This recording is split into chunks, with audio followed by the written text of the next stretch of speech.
Good morning. I'm Hassan Giordano, and this is your DMV Daily Dose for Monday, January 13th, 2020. It's currently partly cloudy and 43 degrees in Baltimore. Expect cloudy skies starting in the morning. Today's high will be 53 degrees, and the low will be 42.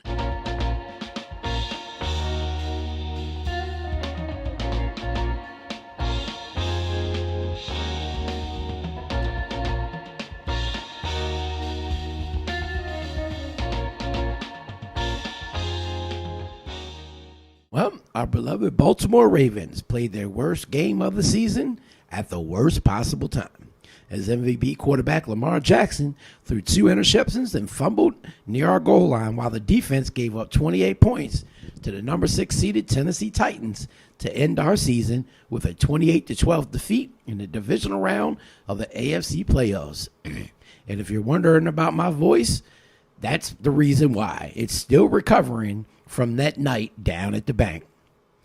And in more disturbing news, the Baltimore Sun is reporting that 5 people were killed and 7 others injured in several separate shootings Saturday in Baltimore. The violence started early in the morning in East Baltimore with a multiple shooting that killed a 28-year-old woman in East Baltimore and continued throughout the day. Police on Sunday did not release the names of any of the victims. Harris said his department so far has been unable to find any connection between the 5 murders. The police department, he said, has redeployed resources, distributed SWAT, K-9, and traffic units in the affected areas of the city. The Baltimore Brew is reporting on ex-squeegee workers trained in landscaping who are now asking City Hall for an equal working opportunity. Amid the public hostility and media pandering directed at young people with squeegees at Baltimore intersections, Kim Trueheart came up with a way to help these young men. She got 9 of them off of the corner and, using city and foundation funding, trained them in job readiness and landscaping skills. She then gave them paid work mowing, cutting, and cleaning city-owned lots.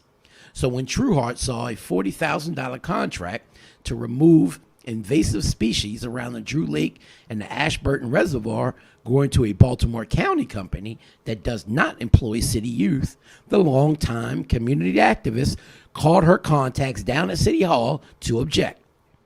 And she didn't relent even after officials told her that the work was, quote, too complex for the young men who just completed her 5-week Be More Clean and Green pilot program. I'm sort of offended when we are told that the work is too complex.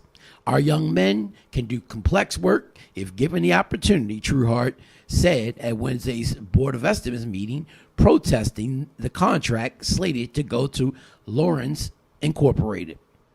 They are motivated and they need jobs.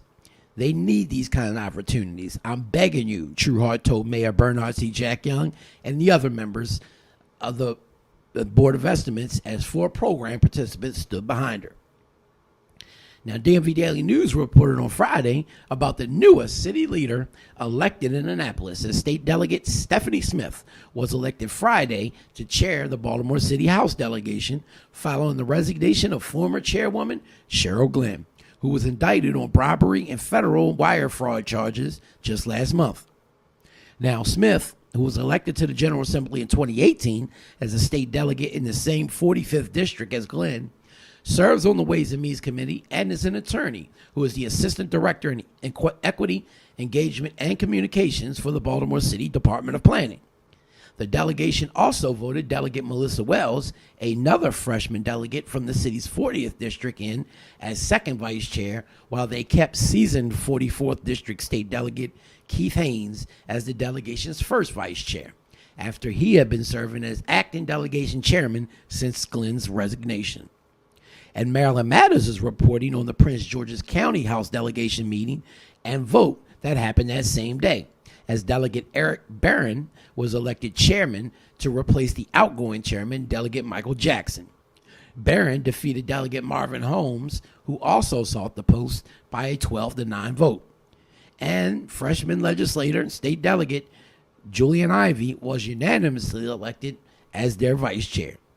And don't forget that next Monday, that's right, next Monday, the MLK Day congressional debate will take place Monday, January 20th from 5:30 p.m. to 8 p.m. at Soul Harvest Baptist Church in West Baltimore.